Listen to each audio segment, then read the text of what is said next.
ಒಳ್ಳೆ ಮಾತು ಹೇಳಿದ್ರಿ ನೀವು. ಅವಧೂತರು ಅಂದ್ರೆ ಯಾರು ಅಂತಾನೆ ಎಷ್ಟೋ ಜನಕ್ಕೆ ಗೊತ್ತಿಲ್ಲ, ಅದರಲ್ಲೂ ಸಾಮಾನ್ಯ ಜನರಿಗೆ ಅದರ ಅರ್ಥನೇ ಆಗೋದಿಲ್ಲ. ಹಾಗಾದ್ರೆ ಅವಧೂತರು ಅಂದ್ರೆ ಯಾರು, ಹಾಗೆ ಅವರ ಕಟ್ಟುಪಾಡುಗಳು ಯಾವ ರೀತಿಯಾಗಿರುತ್ತೆ ಅಂತ? ಅಮ್ಮ, ಅವಧೂತರಿಗೆ ಯಾವುದು ಕಟ್ಟುಪಾಡೇ ಇಲ್ಲ ಅಮ್ಮ. ಅವ್ರಿಗೆ ವೇಷಭೂಷಣಗಳು ಯಾವುದೂ ಇರೋದಿಲ್ಲ. ಮನೆ ಮಠ ಅನ್ನುವಂಥ ವ್ಯಾಮೋಹಗಳು ಇರೋದಿಲ್ಲ. ಯಾವುದ್ರ ಮೇಲೂ ಒಂದು ವ್ಯಾಮೋಹ ಅನ್ನುವಂಥದ್ದು ಇರೋದೇ ಇಲ್ಲ. ಅವರು ಪ್ರಪಂಚಕ್ಕೆ ದೂರವಾಗಿರೋರು ಅಂತ. ಅಂದರೆ ಪ್ರಪಂಚದಿಂದ ಹೊರಗಿದ್ದು ಎಲ್ಲರಿಗೂ ಒಳ್ಳೆಯದಾಗಲಿ ಅಂತ ಬಯಸೋವಂಥ ಸ್ಥಿತಿಗೆ ಅವಧೂತ ಸ್ಥಿತಿ ಅಂತೀವಿ. ಪಂಚಭೂತಗಳು ಪಂಚತತ್ವಗಳು ಅಂತಂದೆ ಯಾವ ವ್ಯಕ್ತಿ ಪಂಚಭೂತಗಳನ್ನು ಪಂಚತತ್ವಗಳನ್ನು ತನ್ನ ಹತೋಟಿಗೆ ತಗೋತಾನೆ ಅವನು ಅವಧೂತ ಅಂತ ಹೇಳುವಂಥದ್ದು.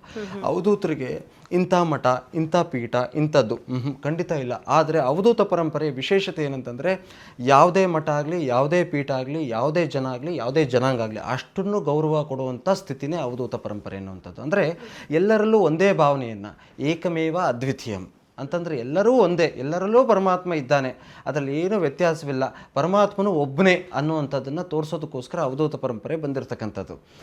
ಅವಧೂತರು ಅಂತಂದ್ರೆ ಯಾರು ಅಂತಂದರೆ ಎಷ್ಟೋ ಜನಕ್ಕೆ ಇದೊಂದು ಕನ್ಫ್ಯೂಷನ್ಸ್ ಇದೆ ನೋಡಿ. ಈಗ ಸ್ವಲ್ಪ ದಿವಸದ ಹಿಂದೆ ನಿಧಾನರಾದರು, ನಮ್ಮ ತಟ್ಟೆಕೆರೆಯಲ್ಲಿ ಅಜ್ಜ ಇದ್ದರು. ಅದರಲ್ಲಿ ನೀವು ವಿಶೇಷತೆಯನ್ನು ನೋಡ್ಬೋದು. ಅವ್ರು ಸಾಮಾನ್ಯವಾಗಿ ಕೂತ್ಕೊಂಡಿದ್ದಾಗ ಯಾವಾಗಲೂ ಕೂಡ ಸಿಗರೇಟ್ ಸೇದ್ತಾ ಕೂತಿರೋರು. ಸಿಗರೇಟ್ ಸೇದ್ತಾ ಇದ್ದಾರೆ ಅಂತ ಅಂದ್ಬಿಟ್ಟು ಅವ್ರ ಗುರು ಅಲ್ಲ ಅಂತ ಯಾರೂ ಕೂಗಲಿಲ್ಲ. ಚಿಕ್ಕನಾಯಕನಹಳ್ಳಿನಲ್ಲಿ ಇನ್ನೊಬ್ಬರು ಅವಧೂತರಿದ್ದರು.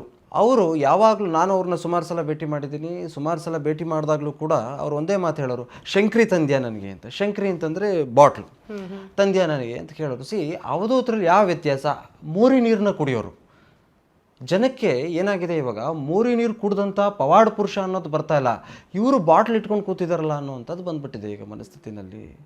ಅವಧೂತ ಪರಂಪರೆಗೆ ಯಾವ ಕಟ್ಟುಪಾಡು ಇಲ್ಲ. ಅವಧೂತ ಪರಂಪರೆಯಲ್ಲಿ ಪೂಜೆ, ನೀವು ಓಂ ನಮಃ ಶಿವಾಯ ಅಂಥೇಳಿ ಶಿವನ ತಲೆಗೆ ನೀರು ಹಾಕ್ತೀರಿ. ಆದರೆ ಅವಧೂತ ಪರಂಪರೆಯಲ್ಲಿ ಓಂ ನಮಃ ಶಿವಾಯ ಅಂಥೇಳಿ ತಮಗೆ ತಾವೇ ನೀರು ಹಾಕ್ಕೊಳ್ತಾರೆ. ಅಂತಂದರೆ ಶಿವ ನನ್ನಲ್ಲೇ ಇದ್ದಾನೆ ಅನ್ನುವಂಥದ್ದು, ಅಹಂ ಬ್ರಹ್ಮಾಸ್ಮಿ ಅನ್ನುವಂಥದ್ದು, ಇದೆಲ್ಲ ಅವಧೂತ ಗುಣಗಳು. ಯಾಕೆ ಅಂತಂದರೆ ಅವಧೂತರಿಗೆ ಕಾವಿ ಅನ್ನೋದಿಲ್ಲ ದೇಹಕ್ಕೆ.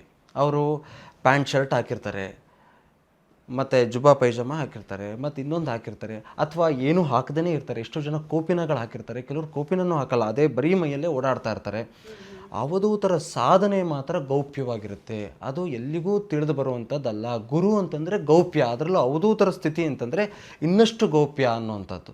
ಯಾವ ವ್ಯಕ್ತಿ ತನ್ನ ಇಚ್ಛೆಗಳನ್ನು ದೂರವಿಟ್ಟು, ಯಾವ ವ್ಯಕ್ತಿ ನಾನು ನಂದು ಅನ್ನುವಂಥ ಅಹಂಭಾವವನ್ನು ದೂರವಿಟ್ಟು, ಯಾವ ವ್ಯಕ್ತಿ ಬಡವ ಶ್ರೀಮಂತ ಅನ್ನೋ ಭೇದ ಭಾವವನ್ನು ತೋರಿಸದೆ, ಯಾವ ವ್ಯಕ್ತಿ ಜಾತಿ ಧರ್ಮಗಳನ್ನು ದೂರವಿಟ್ಟು ತನ್ನದೇ ಆದಂಥ ವಿಶೇಷವಾದಂಥ ಸ್ಥಿತಿಯಲ್ಲಿ ಎಲ್ಲರಿಗೂ ಒಳ್ಳೆಯದಾಗಲಿ ಅಂತ ತನ್ನ ಮನಸ್ಸಿಚ್ಛೆ ಪೂರ್ವಕವಾಗಿ ಪ್ರಾರ್ಥನೆಯನ್ನು ಮಾಡ್ತಾನೆಯೋ ಅವನೇ ಅವಧೂತ. ಅವನ ಹೆಸರೇ ವೆಂಕಟಾಚಲ ಅವಧೂತರು ಅಂತ. ಅವರ ಒಂದು ಅನುಷ್ಠಾನದಲ್ಲಿ, ಅವರ ಒಂದು ದಾರಿ ದೀಪದಲ್ಲಿ ನೀವು ನಡೀತಾ ಇರುವ ಖಂಡಿತವಾಗ್ಲೂ ಕಣಮ್ಮ. ಗುರುಗಳೇ, ಈ ಬಹುಶಃ ಜನರಿಗೆ ಅದೇ ಒಂದು ಕನ್ಫ್ಯೂಷನ್ ಅನ್ಸುತ್ತೆ. ಯಾಕಂದರೆ ಸನ್ಯಾಸಿಗಳಾಗಿರ್ಬೋದು, ಪೀಠಾಧಿಪತಿಗಳು ಆಗಿರ್ಬೋದು, ಅವ್ರು ಏನಂದರೆ ಒಂದು ರೂಪಧಾರಣೆ ಇರುತ್ತೆ, ನೋಡಿದ ತಕ್ಷಣವೇ ಓ ಇವರು ಪೀಠಾಧಿಪತಿಗಳು, ಇವರು ಗುರುಗಳು ಅಂತ ಹೇಳಿ. ಅವಧೂತರಲ್ಲಿ ಇದು ಯಾವುದೂ ಇರೋದಿಲ್ಲ. ನೀವು ಹೇಳಿದಾಗೆ ಯಾವುದು ಕಟ್ಟುಪಾಡುಗಳು ಇರೋದಿಲ್ಲ. ಜನರಿಗೆ ಬಹುಶಃ ಎಲ್ಲೋ ಒಂದು ಕಡೆ ಒಂದು ಕಾಂಟ್ರವರ್ಸಿ ಕ್ರಿಯೇಟ್ ಮಾಡೋದಕ್ಕೆ ಇದು ಒಂದು ಕೂಡ ಕಾರಣ ಆಗಿರಬಹುದಾ ಅಂತ ಹೇಳಿ. ಎಷ್ಟೋ ಕಾಂಟ್ರವರ್ಸಿಗಳೇ ಸತ್ಯತೆಯನ್ನು ತಿಳಿಸಿರತಕ್ಕಂಥದ್ದು. ಯಾಕಂತಂದರೆ ಕಾಂಟ್ರವರ್ಸಿ ಆದ್ರೇ ಆ ಮನುಷ್ಯನ ವ್ಯಕ್ತಿತ್ವ ಗೊತ್ತಾಗುತ್ತೆ ಅನ್ನುವಂಥದ್ದು. ಭಗವಾನ್ ಶ್ರೀಧರ ಸ್ವಾಮೀಜಿಗಳಿಗೆ ಅವರು ಅವಧೂತ ಸ್ಥಿತಿನಲ್ಲಿದ್ದರು, ಆದರೆ ಸನ್ಯಾಸತ್ವವನ್ನು ಸ್ವೀಕಾರ ಮಾಡಿದರು.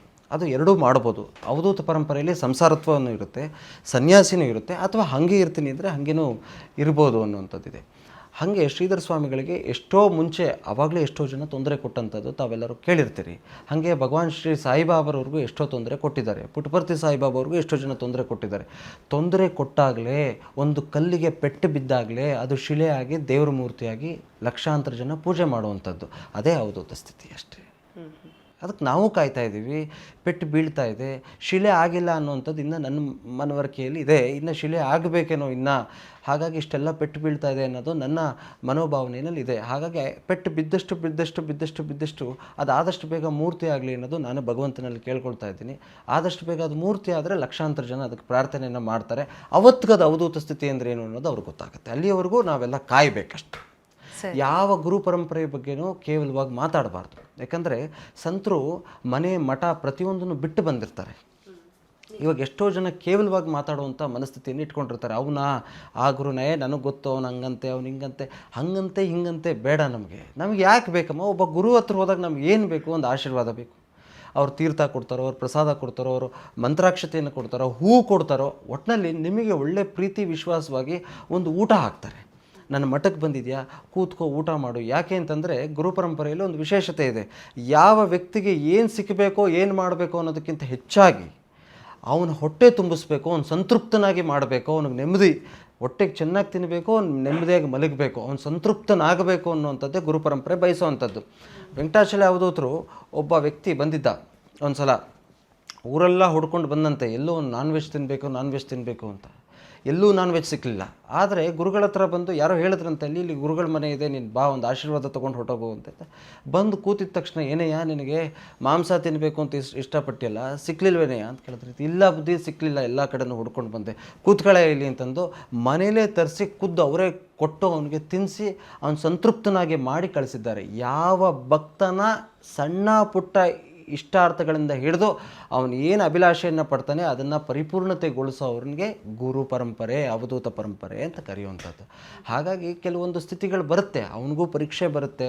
ಯಾಕಂದರೆ ಸನ್ಯಾಸಿಗಳನ್ನ ಇವತ್ತು ಎಷ್ಟೋ ಜನ ಕೇವಲವಾಗಿ ಮಾತಾಡುವಂಥದ್ದಾಗಿದೆ. ದಯವಿಟ್ಟು ಮಾತಾಡಬೇಡಿ. ಯಾಕೆಂದರೆ ಆ ಪೀಠಕ್ಕೊಂದು ಶಕ್ತಿ ಇದ್ದೇ ಇರುತ್ತೆ, ಆ ಪರಂಪರೆಗೊಂದು ಶಕ್ತಿ ಇರುತ್ತೆ. ಸುಮ್ಮನೆ ಏನೇನೋ ಸ್ಥಾಪನೆ ಮಾಡೋದಕ್ಕಾಗೋದಿಲ್ಲ. ಇವತ್ತು ನಮ್ಮ ಭಾರತ ದೇಶದಲ್ಲಿ ಎಷ್ಟು ಚೆನ್ನಾಗಿ ಶಂಕರ ಭಗವತ್ಪಾದರು ಕಾಪಾಡಿದ್ದಾರೆ, ನಮ್ಮ ಬಾಲಗಂಗಾಧರನಾಥ ಸ್ವಾಮಿಗಳಿದ್ದಾರೆ, ನಮ್ಮ ಸುತ್ತೂರು ಶ್ರೀಗಳಿದ್ದಾರೆ, ಎಂತೆಂಥ ಮಹಾತ್ಮರಿದ್ದಾರೆ. ಇವತ್ತಿನ ದಿವಸ ಸಂತರಾಗಿ ಎಷ್ಟು ಜನನ್ನ ಕಾಪಾಡ್ಕೊಂಡು ಬಂದಿದ್ದಾರೆ. ಎಂತೆಂಥ ಸ್ವಾಮೀಜಿಗಳು ಇವತ್ತು ಭಾರತಕ್ಕೆ ಒಳ್ಳೆಯದಾಗಲಿ, ನಾಗಸಾಧುಗಳು ಅಯೋಧ್ಯೆಯಲ್ಲಿ ರಾಮ ಮಂದಿರ ನಿರ್ಮಾಣ ಆಗಬೇಕು ಅಂದರೆ ಎಷ್ಟು ಜನ ಉಪವಾಸಗಳನ್ನು ಮಾಡಿ ತಮ್ಮ ದೇಹತ್ಯಾಗವನ್ನು ಮಾಡಿದ್ದಾರೆ. ಎಂತೆಂಥ ಸಂತರುಗಳು ಹುಟ್ಟಿರುವಂಥ ನಾಡಿದು. ಭಗವಂತನನ್ನು ತನ್ನ ಸಾಧನೆಯಲ್ಲಿ, ಹಠ ಸಾಧನೆಯಲ್ಲಿ ಪ್ರತ್ಯಕ್ಷವಾಗಿ ನೋಡಿರ್ತಕ್ಕಂಥವ್ರು ಎಷ್ಟು ಜನ ಇದ್ದಾರೆ. ಅಂಥ ಸಂತರು ಪರಂಪರೆ ಉಳಿಬೇಕು, ನಾವು ಅದನ್ನು ಬೆಳೆಸಬೇಕು. ತಪ್ಪು ಮಾಡ್ತಾರೆ, ತಪ್ಪು ಮಾಡಲ್ಲ ಅನ್ನೋದಕ್ಕೆ ಮೊದಲು ನಾವು ಸರಿಯಾಗಿ ನಡ್ಕೊಳ್ಬೇಕು. ಯಾರವನ ಗುರುಗಳು, ಅವನ ತಪ್ಪು ನನಗೆ ಗೊತ್ತಿಲ್ವಾ ಅನ್ನೋದು ದೊಡ್ಡದು ವಿಚಾರ ಅಲ್ಲ. ಯಾಕೆ ಅಂತಂದರೆ ಆ ಗುರು ಏನೇ ತಪ್ಪು ಮಾಡಿದ್ರು ಇನ್ನೊಬ್ರು ಒಳ್ಳೇದಕ್ಕೋಸ್ಕರ ಮಾಡಿರ್ತಾನೆ. ಆ ಗುರು ಇವತ್ತು ಮನೆ ಮಠ ಬಿಟ್ಟು ಬಂದಿದ್ದಾನೆ ಅಂತಂದರೆ ಲೋಕ ಕಲ್ಯಾಣಕ್ಕೋಸ್ಕರ ಬಿಟ್ಟು ಬಂದಿರ್ತಾನೆ ಹೊರತು ಅವನು ಸುಮ್ಮನೆ ಬಿಟ್ಟು ಬಂದಿಲ್ಲ. ಇವತ್ತು ರಾಘವೇಂದ್ರ ಸ್ವಾಮಿಗಳು ತಮ್ಮ ಸಂಸಾರವನ್ನು ಬಿಟ್ಟು ಸನ್ಯಾಸತ್ವ ಸ್ವೀಕರಿಸಿದ್ದೇ ಇಡೀ ಪ್ರಪಂಚವನ್ನು ಧರ್ಮದ ಹಾದಿಯಲ್ಲಿ ನಡೆಸೋದಕ್ಕೆ, ಗುರು ಪರಂಪರೆಯ ಶಕ್ತಿಯನ್ನು ಎತ್ತಿ ಹಿಡಿಯೋದಕ್ಕೋಸ್ಕರ ಬಂದಿದ್ದಾರೆ ಹೊರತು ಬೇರೆ ವಿಚಾರಕ್ಕೆ ಅವ್ರು ಬಂದಿರತಕ್ಕಂಥದ್ದಲ್ಲ. ಅದನ್ನೇ ತಪ್ಪು ಅನ್ನೋ ಜನಗಳಿಗೆ ಯಾವ ಗುರು ಪರಂಪರೆಯೂ ಏನು ಉತ್ತರ ಕೊಡುವಂಥದ್ದಲ್ಲ. ಆದರೆ ಮುಂದಿನ ದಿವಸಗಳಲ್ಲಿ ಆ ಉತ್ತರ ಅವ್ರಿಗೆ ಸಿಕ್ಕೇ ಸಿಗುತ್ತೆ. ಯಾಕಂತಂದರೆ ಒಂದು ಕರು ಆ ತಾಯಿ ಬಿಟ್ಟು ಇರೋದಕ್ಕೆ ಸಾಧ್ಯ ಇಲ್ಲ. ಒಂದು ಸಣ್ಣ ಮಗು ಆ ತಾಯಿಯ ಸ್ಪರ್ಶದ ಒಂದು ಬಿಸಿ ತಾಕದೇ ಇದ್ದರೆ ಬೇರೆ ಒಬ್ಬ ವ್ಯಕ್ತಿ ಎತ್ಕೊಂಡಿದ್ದ ತಕ್ಷಣ ಆ ಮಗುಗೆ ಯಾವ ಜ್ಞಾನ ಇರುತ್ತೋ ಇಲ್ವೋ ಗೊತ್ತಿಲ್ಲ, ಅಳಕ್ಕೆ ಶುರು ಮಾಡಿಬಿಡುತ್ತೆ. ವಾಪಸ್ ಆ ತಾಯಿ ಮಡ್ಲಿಗೆ ಹೋಗ್ತಾ ಇದ್ದಂಗೆ ಅದು ಅಳು ನಿಲ್ಲಿಸುತ್ತೆ. ಹಾಗೆ ಗುರುಗೂ ಶಿಷ್ಯನಿಗೂ ಇರುವಂಥ ಒಂದು ಪರಂಪರೆ. ಹಾಗಾಗಿ ನಮ್ಮಲ್ಲಿ ಯಾವುದೇ ರೀತಿಯಾದಂಥ ವೈರತ್ವಗಳು ಬೆಳೆಯುವಂಥದ್ದಲ್ಲ. 1000 ಜನ 1000 ಕಾಂಟ್ರವರ್ಸಿ ಮಾಡಲಿ, 1000 ಜನ 1000 ವಿಚಾರ ಮಾತಾಡಲಿ, ಅದು ನೆಗೆಟಿವೋ ಪಾಸಿಟಿವೋ ನಮ್ಗೆ ಅದು ಯಾವ ವಿಚಾರನೂ ಗಮನಕ್ಕೆ ಬರೋದಿಲ್ಲ. ನಮಗೆ ಎಲ್ಲರೂ ಒಂದೇ. ಯಾಕೆ ಅಂತಂದರೆ ಇವತ್ತು ನಮ್ಮ ವಿರುದ್ಧವಾಗಿ ಕಾಂಟ್ರವರ್ಸಿ ಮಾಡೋರೇ ನನ್ನ ಮಕ್ಕಳು ಅಂತ ಹೇಳ್ತೀನಿ. ಅವರೇ ನನಗೆ ಸಂಬಂಧಪಟ್ಟಿರೋರು. ಒಂದಲ್ಲ ಒಂದು ದಿವಸ ಅವ್ರು ಬರಲೇಬೇಕು ನಮ್ಮ ಹತ್ರ. ಹಾಗಾಗಿ ಅದು ಬರುವಿಕೆಗೋಸ್ಕರ ನಾನು ಕಾಯ್ತಾ ಇರ್ತೀನಿ. ಅವ್ರಿಗೂ ಎಲ್ಲರಿಗೂ ಕೂಡ ಒಳ್ಳೆಯದಾಗಲಿ ಅನ್ನೋದೇ ನನ್ನ ಅಭಿಲಾಷೆ.